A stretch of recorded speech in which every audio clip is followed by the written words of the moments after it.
The Palestinian resistance is threatening to retaliate against Israeli provocations after a Qatari grant intended for families in need in the Gaza Strip was halted by the Zionist occupation. Hamas leaders have reportedly warned Egyptian mediators that they would take an important decision regarding the mutual ceasefire in the event Israel continues such unnecessary aggravations by the end of this week. The Palestinian warning came in the wake of the Qataris informing the United Nations and officials in the Biden administration that such a step provokes the Palestinians and pushes towards an explosive situation. The Palestinian message precedes the Egyptians sending invitations to 19 resistance factions to attend high-level meetings in Cairo in the presence of President Mahmoud Abbas to open dialogue between the Palestinian Authority and the resistance factions in Gaza. For the first time, Cairo invites many resistance factions other than Hamas and the Islamic Jihad to attend the dialogues at the request of Hamas, given that all the factions were equal partners in the last battle, despite objections from certain members of the Fatah movement. Meanwhile, Palestinian resistance factions stressed in a joint statement the need to stop all provocations practiced by the occupation in occupied Al-Quds and the Sheikh Jarrah neighborhood to stop the aggression against the Palestinian people, to speed up reconstruction, and to lift the siege on Gaza. In the meantime, commander of the southern region in the Israeli occupation forces, Eliezer Toledano, announced that the army was preparing to resume fighting with Hamas again, because apparently what Israel did in the last round of terrorism against Gaza was not enough, adding that the next operation will not end without changing the security reality in Gaza. Adding salt to the injury, right-wing Zionist Jewish groups announced last week that they would redo the flag march they usually did on what they call Jerusalem Day next Thursday, after their provocative march this year was cancelled due to heightened tensions. The march is expected to begin at 7 p.m. Al-Quds time on Thursday, June 10, and head through multiple routes towards the western wall near the Al-Aqsa Mosque. Israeli occupation forces have reportedly approved the march. However, Palestinian natives have warned that this provocation will only lead to renewed clashes. Welcome to the Mideastream. I'm Marwa Osman.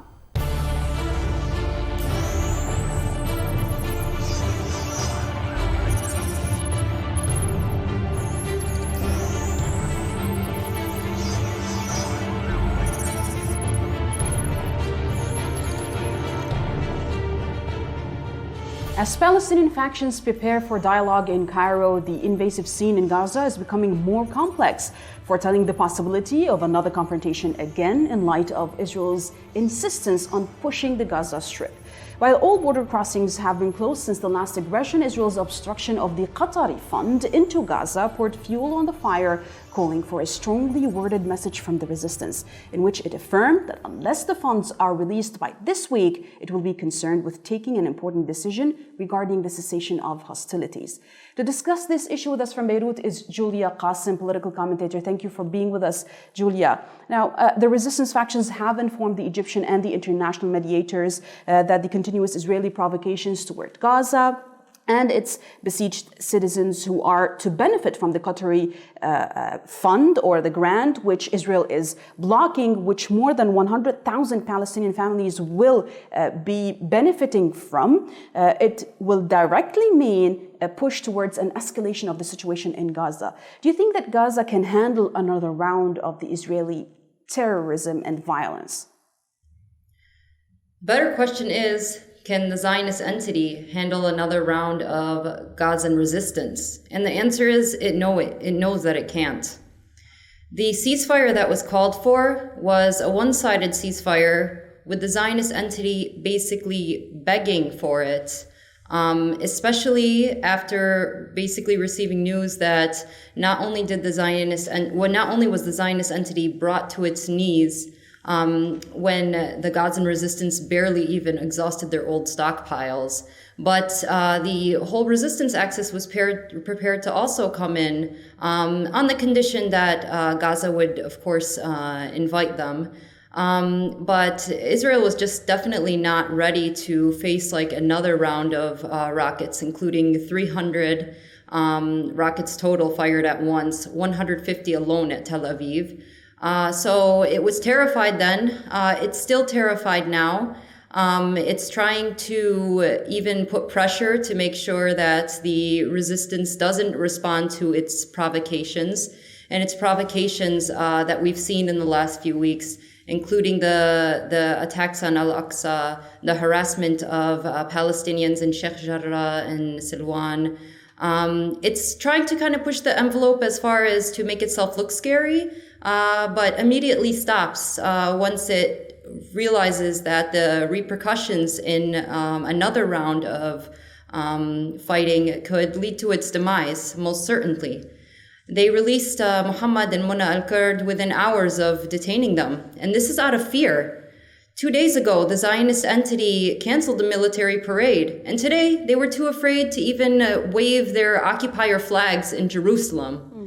So I would say that it is actually Israel that is put on the defensive this time. Well, Julia, the resistance did vow that if the provocations do not stop by the end of this week, it will take an important decision by stopping or maybe just throwing away any kind of cessation of a fire or ceasefire. Mind you now, last week Isaac Herzog was elected as the new president of the Zionist entity, and it seems that a new government is on the verge of being formed in the Israeli entity. But is it wise for Netanyahu at this moment to get involved in another round of aggression, which he sees the best, maybe the best boat out of this chaos inside of the Israeli regime? Yeah, so Netanyahu's regime, Netanyahu and his party specifically, the far-right coalition, he attempted to assemble up and push the deal of the century, which failed. The provocations against Lebanon, the attacks on resistance factions in Syria and on the Hashd al-Shabi in Iraq 2 years ago, those have backfired. So Netanyahu right now, in an attempt to shore up legitimacy, especially in the face of a multi-factional coalition of the Zionist entity that's attempting to kind of save face of the entity itself in light of Netanyahu's repeated failures. He's just trying to kind of salvage the little legitimacy that he is attempting to have. He has corruption charges, the collapse of his government and his coalition. So what this is essentially is that, like I said, he knows that he can't really stand a chance militarily or even politically at this point.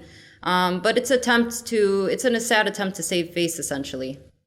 Well, during all these developments, we did see an invitation by Cairo for 19 Palestinian factions from the Gaza Strip that took part in the last battle against Gaza. This meeting is supposed to happen in Cairo in the presence of the Palestinian Authority President Mahmoud Abbas. And as I told you, most of the factions are invited for the first time in such high-level talks. But some Fatah movement members were vocal about their rejection of such an invitation, meaning a wide-scope invitation allowing all the Palestinian factions in. Is there a chance that these talks might actually be fruitful, given that Abbas still refuses to acknowledge the very last election that happened when Hamas won the elections? The whole context of the talks reflects the context of the Palestinian resistance and the force on the ground, essentially. So the Palestinian resistance is more united than ever. They have been more united in the face of struggle and in the face of the siege that has last occurred. And it is also clearer than ever that the PA, which is essentially the neo-colonial force, containing Gaza, containing the West Bank at the direction of the occupation, which has collaborated against the Palestinian resistance and the Palestinian people to the benefit of the Zionist occupation.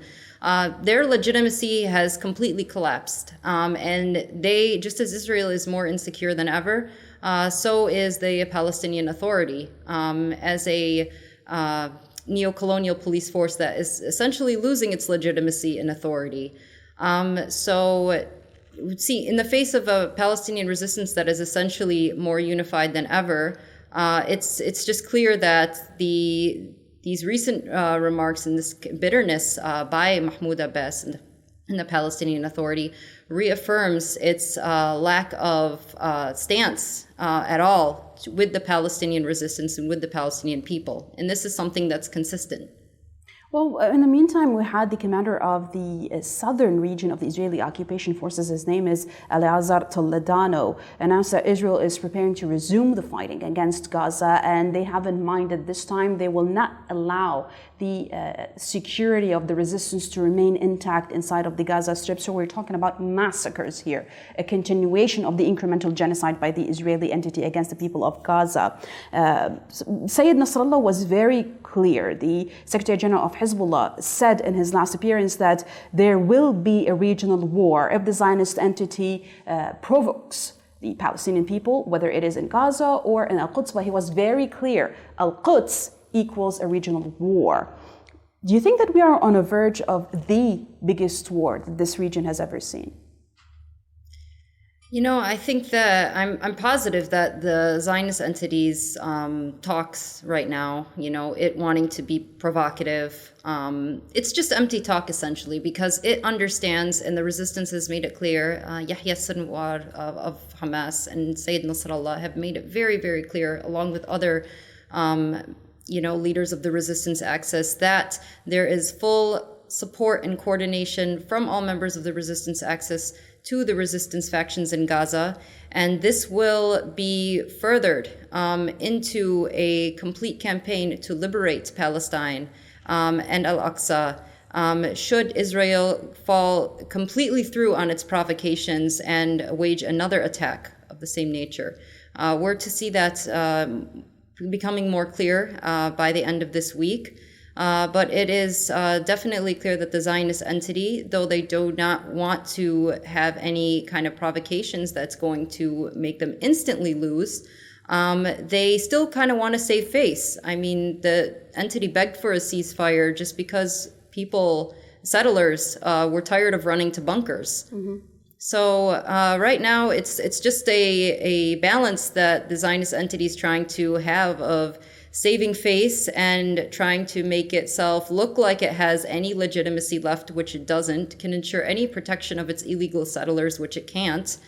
And the resistance, which is on the verge of victory right now, we can envision victory as Lebanese, as Palestinians, and there is full preparation to achieve it and attain it if this Zionist entity makes any stupid moves. Well, it's going to be a very decisive week indeed. Thank you very much, Julia Qasim from Beirut, political commentator, talking to us about the prospects of another ignition of fire between the Palestinians and the Israeli Zionist entity. Thank you very much for being with us. Please stay tuned. Next, we will be talking about Yemen being part of the equation of Al-Quds.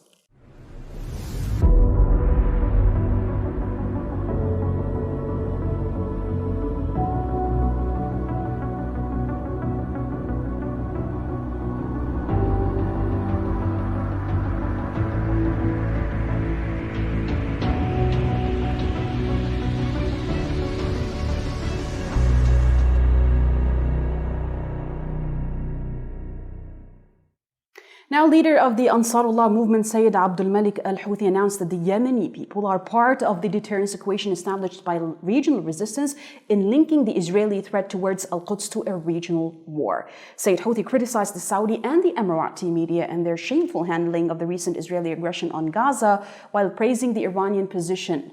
Sayyid Houthi also identified 3 steps to attain peace in Yemen by stopping the Saudi aggression, lifting the siege, and ending the occupation. More in this following report. Leader of Yemen's Ansarullah movement, Sayyid Abdul Malik Badruddin al-Houthi, stressed last week that the Yemenis are part of the Al-Quds formula, as announced by Hezbollah Secretary General Sayyid Hassan Nasrallah, and will be present effectively in the battle against the Zionist entity. Hezbollah Secretary General Sayyid Hassan Nasrallah consecrated during his speech on the 21st anniversary of Resistance and Liberation Day a new formula. If Israel tampers with Al-Quds, it will face a regional war. Sayyid Houthi indicated that Hezbollah and the Palestinian resistance were not supported by any Arab or Muslim state except Iran and Syria, highlighting the importance of the recent victory in Gaza. Leader of Yemen's Ansarullah movement then urged Muslim countries to join forces against Israel in order to expel its regime from the occupied West Bank and East Al-Quds and to completely boycott the Tel Aviv regime. The Yemeni leader noted that the pro-Israeli traitors accused the resistance forces of being Iran's proxy groups, adding that the Takfiri war launched against them only serves the US and Israel. Meanwhile, Sayyid Houthi stressed that the peaceful solution in Yemen can be reached when the Saudi-led coalition halts its war and blockade on the Yemenis, adding that the Yemeni nation will not give up its right to freedom independence, and dignity, and will not abandon its struggle against American and Israeli plots. Furthermore, in an indication of positive developments in the ongoing negotiations to stop the Saudi war in Yemen, an Omani delegation arrived in the Yemeni capital Sana'a on a visit, the first of its kind in years, on Saturday. The delegation was accompanied to Sana'a airport by the spokesman of the Ansarullah resistance movement and the head of the Sana'a negotiating delegation, Muhammad Abdussalam, on a plane belonging to the Omani Royal Air Force. Upon his arrival at Sana'a airport, Abdussalam said that the delegation of the royal office came to discuss the situation in Yemen on the basis of the principle of common interests. Abdussalam noted that the aim of the Omani delegation's visit was to work on advancing the humanitarian situation as well as the peace process. Now, to discuss this issue with us from Sana'a is Mr. Muhammad Ashami, political commentator. Thank you very much for being with us, Mr. Muhammad. Now, Sayyid Abdul Malik al-Houthi made it clear that Yemen will be part of the deterrence equation established by Sayyid Hassan Nasrallah in linking the Israeli threat towards Al-Quds to a regional war. Are we going to see Yemeni ballistic missiles landing in the occupied territories of Palestine against the Zionist entity? Well, if the Israeli occupation forces take those warnings lightly from both Sayyid Nasrallah and Sayyid al-Houthi, and I believe we may see defense operations and ballistic missiles, drone attacks as well, fall on the Zionist forces from Yemen. The remarks by both leaders reflect a higher, improved level of coordination amongst the resistance axis, and affirms that Yemen today is a strong, integral part of this new equation. Well, Mr. Mohammed, Sayyid Abdul Malik went on to say that the Saudi and the Emirati media outlets took up a hostile position towards the Palestinian people, and especially the Palestinian resistance factions inside of Gaza, who were bombing retaliatory rocket attacks against the Israeli entity, proving their allegiance to the Zionist regime. Sadly, I'm talking about the media in the Persian Arab Gulf states. This strategy was surely part of the normalization process, which these states have started with the Zionist entity last year. Do you think this strategy was enough maybe to subdue their citizens into accepting ties with this warmongering entity that committed massacres against the Palestinian people? We all noticed that both Saudi and the Emirati exerted a very high level of media effort trying to spread their propaganda against Iran and the Palestinian resistance, while covering up also at the same time for the war crimes committed by the Israeli occupation. This in itself can be taken as an indication that there are many people inside Saudi and the UAE who do not probably buy into this narration, Zionist Arab version of the narration, especially following the resistance latest victory in Gaza, and the increasing awareness that Iran has been actually at the heart of Palestine, supporting and assisting its resistance. So no, I don't think that people are buying that narration. Well, something very important happened on Saturday is the landing of an Omani plane, on board of which is an Omani committee alongside the spokesperson of the Ansarullah movement, which breaks way for serious negotiations and dialogue to end the Saudi war on Yemen. What are your views on this? The Omani delegation that has just arrived with the head of the national delegation, Muhammad Abdussalam. They arrived a couple of days back, and they said that they are continuing the discussions they had started in Muscat.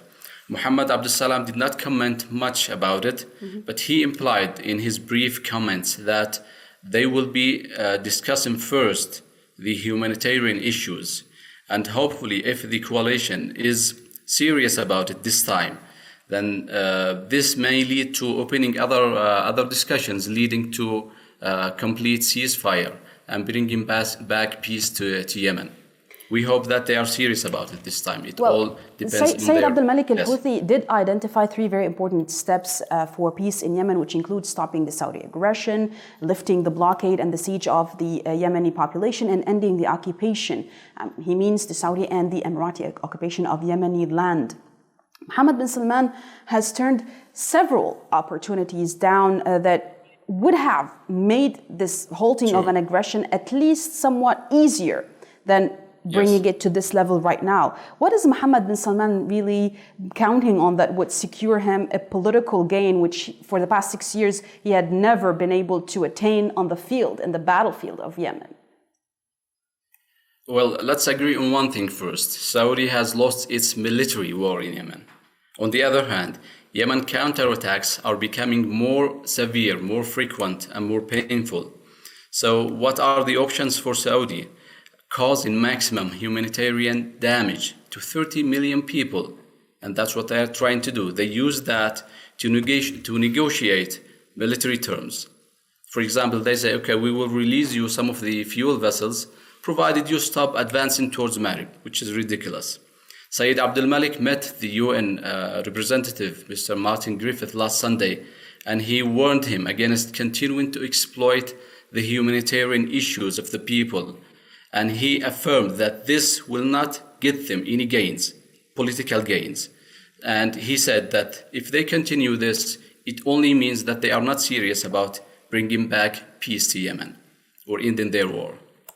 Well, in the meantime, the Yemeni armed forces are making great advances in the northern governorate of Ma'rib, while also simultaneously achieving groundbreaking reconciliation with many Yemeni tribes in that governorate, which means that less fighting is ahead, which means more reconciliation is to be viewed in the future. How significant do you think the liberation of Ma'rib will be in changing the balance of power in this ongoing Saudi onslaught of Yemen?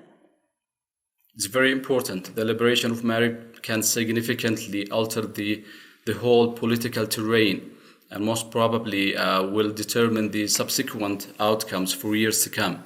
The governorate is oil-rich and it has been used as a stronghold by the coalition for their military operations for the past 6-7 years. Losing it means losing a major source of finance. It also means that the forces that are there will be outcasted. There are several mix of mercenary groups that are fighting alongside the coalition, including Al-Qaeda.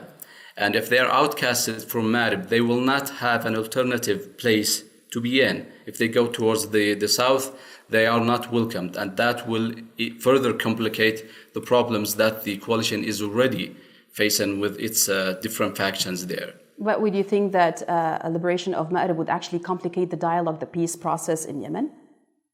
No, actually it will foster it, I think, because they are trying to protect Marib with every level of strength that they have.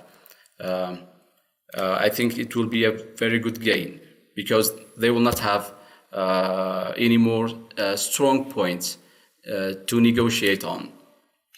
Well, the very important issue in this negotiation that is to be taking place, if it is already taking place, is the humanitarian status inside of Yemen. As you mentioned before, there are more than 13 million civilians in Yemen on the verge of complete starvation. What do you think will be the biggest challenge for Ansarullah in the event of a ceasefire? In the event of a ceasefire, there will be a challenge of inclusion. Let's say the goal would be to include all the political parties and resume the peace process again. Mm-hmm. It is that peace process, if you remember, just before this military intervention by Saudi, that was going under UN supervision.